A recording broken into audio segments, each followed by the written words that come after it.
Germany's allotment gardeners can be proud of a gardening treasure unique to the world. Since 1996, a small museum has documented the extraordinary history of allotment gardens in Germany. Located at a historical spot and housed in the clubhouse of the gardens, which are listed as a protected memorial, the museum brings the almost 200-year-old allotment gardening history to life. This colorful era has its roots in 1814. Pastor Schroeder divided pastoral land into parcels and leased these to interested gardeners. Dr. Schreiber hat gesagt, man soll in seinem Garten sich erholen und Urlaub machen. Yeah, the inventor of the garden, Dr. Schreiber, said you should. Das ist auch meine Version. And he said you should. The garden is for recovering. A gardener's policy was instituted. The leasing price was fixed at a set rate, and a steering committee was established.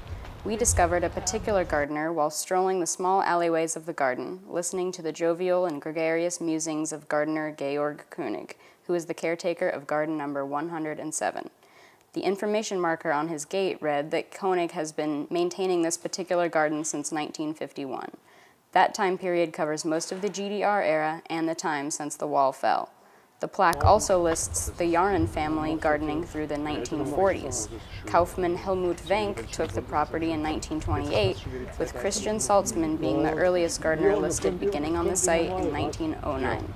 König not only has carried on a long German tradition, but has lived through all of the historic and unique cultural transitions that East Germany has endured. The tradition of the garden represents a leisure activity that is not only a hobby for the tenants, but also serves as a source of local pride in their culture. Viel Wiese. Yeah, a lot of grass. Cherries.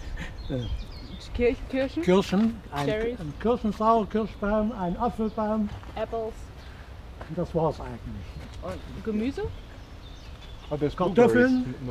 Potatoes. Bohnen. Beans. 4 Tomaten. 4 sorts of tomatoes. I think actually 4 tomatoes.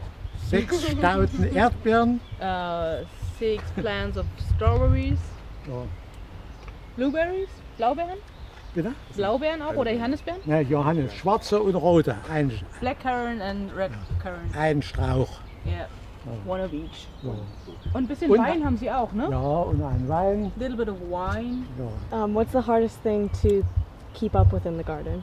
Was ist das, die schwierigste Pflanze, die Sie so haben, mit dem Sie die meiste Arbeit haben?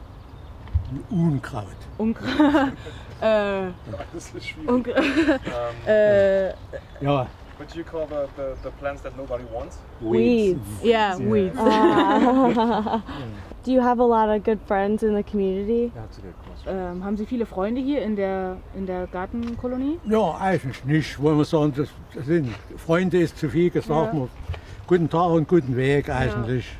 Ja. Das ist hier so direkt so eine, dass wir hier irgendwie zusammen feiern oder was. Ich bin auch nicht so der Mensch, der bitte feiert. Ich bin so ein bisschen Einzelgänger. Yeah. You want to make some pictures from the cucumbers, or you would close the... If you want to take some pictures, because they're really big and he doesn't use any chemicals and he's really proud of it. Okay. If he wanted to, there would be a good community to have parties with, but he's kind of on his own and that's okay for him. But there's a friendly connection between the people. He is obviously retired and has painted a picture of tranquility and reprise for a long life that witnessed many historical events. It could just be about having a relationship with his roses. His nemesis and friends could be the foxes who overpopulate the Leipzig area and visit his garden to feed on mice and snakes. It is impossible to know what motivates him to strive to have the best garden. His demeanor while we visited was warm and inviting. This may be his last hurrah, as retirement is meant to be in many cultures. It may just be a form of relaxation after many years of hard work. Whatever it is. That's one.